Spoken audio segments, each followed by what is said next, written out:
বিসমিল্লাহির রহমানির রহিম। রমজান আসছে, চ্যানেল আয়ের আসুন আমরা কোরআন বুঝে পড়ি অনুষ্ঠান থেকে শ্রোতা দর্শকদেরকে জানাচ্ছি আমন্ত্রণ ও শুভেচ্ছা।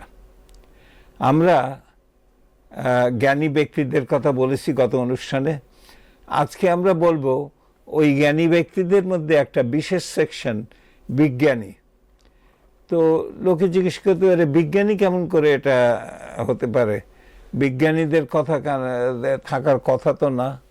তো বিজ্ঞানীদের এই জন্যে না, লোকের একটা ভ্রান্ত ধারণা আছে যে বিজ্ঞানীরা জিজ্ঞাসা করে এটা কেন হলো, তো বললো যে এটা এই কারণে, তাহলে এটা কেন হলো, ওটা কেন হলো, সেটা কেন হলো, কি করে ইয়ের থেকে তারার থেকে আলো আসে, কখন শেষ হবে এই আলো, ইত্যাদি একটার পর একটা প্রশ্ন বিজ্ঞানীরা করতে। প্রশ্ন করাটা বিজ্ঞানের একটা ইন্টিগ্রাল ফর্ম। এছাড়া বিজ্ঞান আজকে সভ্যতার এই পর্বে বিজ্ঞান এসে পৌঁছতে পারত না যদি প্রশ্ন না করা যায়। এখন অনেকের ভ্রান্ত ধারণা যে ইসলাম ধর্মে কি, বিশেষ করে যারা মুসলমান, কোরআনে কি তাদের প্রশ্ন করবার অধিকার দিয়েছে না দেয়নি, এই জিনিসটা আজকে আমি আলোচনা করতে চাই। তো যখন আমি আপনাদেরকে 2 নম্বর সূরার 260 নম্বর যে ইয়েটা আছে চরণ ভার্স, সেইটার দিকে নজর দিতে বলি। এখানে আছে ওয়াইজ, যখন কালা ইব্রাহিম যখন জিজ্ঞেস করলেন কাকে, রাব্বি আদনি কাইফা ইউতিল মাউতা, তুমি কাইফা মানে কিরূপভাবে, ইউতিল মাউতা তুমি এই মৃত মানুষকে, ইউহিল মাউতা যে ইউহিল মানে হায়াত কি করে দাও, মৃত মানুষকে কি করে আবার পুনরুজ্জীবিত করো। তখন আল্লাহ তাআলা সুন্দরভাবে তাকে একটা কোশ্চেন করলেন, বললেন কালা আওয়ালাম ইউমিন, তুমি কি এটা ঈমান আনো না, বিশ্বাস করো না। উত্তরটা চমৎকার। ইব্রাহিম আলাইহিস সালাম বললেন কালা বালা ওয়ালাকিন লিইতমাইন্না কলবি, আমি বিশ্বাস করি হে প্রভু, কিন্তু এ শুধু আমার চিত্তের প্রশান্তির জন্যে। আমি তোমাকে জিজ্ঞেস করছি যে তুমি মৃত জিনিসকে কি করে জীবিত করো। তখন উনি বললেন 4টে পাখি নাও, যাদেরকে তুমি ভালোভাবে পুষেছো, তারপরে তাদেরকে স্ক্যাটার করে দাও, তারপরকে তাদেরকে ডাকো, ডাকার পর তারা তোমার কাছে চলে আসবে। তো প্রথমে স্ক্যাটার করে দিলাম, পুষলাম, তারপরে তাদেরকে ছিঁড়ে ফেললাম, পাহাড়ে নিক্ষেপ করলাম, তারপরে তাদেরকে ডাকলাম, শুনলাম। এখন এই যে তাদের পোষা, এই পোষা মানে হলো তার সমস্ত রহস্য জানা।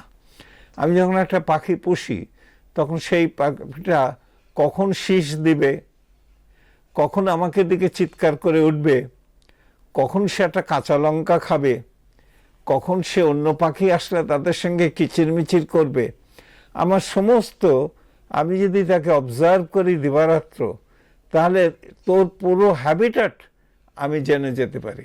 পুরো হ্যাবিটাট যদি জানা যায়, আর যে আল্লাহ আমাদেরকে সৃষ্টি করেছিলেন আউট অফ নাথিং, আমরা ছিলাম না, আমাদের বাবা মারা খাবার গ্রহণ করলেন, তারপরে তাদের মিলন হলো, তারপরে একটা শুক্রবিন্দু, সেখান থেকে কতগুলো স্টেপস আছে, তার মধ্যে দিয়ে আমরা জন্মগ্রহণ করলাম। তো আমাদের যে আল্লাহ আমাদের একেবারে কিছুই আমরা জানতাম না, আউট অফ নাথিং তিনি আমাদেরকে সৃষ্টি করতে পারলেন এবং আমাদের সমস্ত রহস্য জানেন। তিনি যখন আমাদেরকে ডাক দেবেন, তখন আমরা তার ডাকে সাড়া দিয়ে তার কাছে যাব, এতে বিচিত্র হওয়ার কিছুই নেই। কিন্তু প্রশ্ন হচ্ছে, এটা হলো নিটিগিটির প্রশ্ন না। প্রশ্নটা, আসল প্রশ্নটা হলো যে ইব্রাহিম আলাইহিস সালাম এই যখন এটা প্রশ্ন করলেন, আল্লাহ তাআলা ইব্রাহিম আলাইহিস সালামের প্রশ্নটাকে এন্টারটেন করলেন না এটা ফেলে দিলেন প্রশ্নটাকে। উনি এন্টারটেন করলেন সুন্দরভাবে। তার মানে কি, আমাদের জানতে ইচ্ছে করে আর জানতে যদি ইচ্ছে করে তখন যদি আমরা একেবারে আন্তরিকভাবে সেটা জানতে চাই, সেই জানাটা ইসলামে কোনো বাধা নেই। তবে সবগুলোই তো আমাদের নলেজের মধ্যে নেই, কিন্তু যতটুকু আমাদের নলেজের মধ্যে আছে, যতটুকু আমরা জানতে পারি, সেই জানতে পারার জন্যে যে জিজ্ঞাসা, যে অনুসন্ধিৎসা, কোয়েরি, সেই কোয়েরি কিন্তু সায়েন্সে আছে। এবং এখানে আমি একটা এক্সাম্পল দিলাম, আর একটা এক্সাম্পল সেখানেও এখানে আছে। এবার আমরা আরেকটি জিনিসের জন্য বলি যে সায়েন্স করতে হলে যে কোয়েরি লাগে, এবং সেই কোয়েরিটা বিস্তারিত হতে হয়।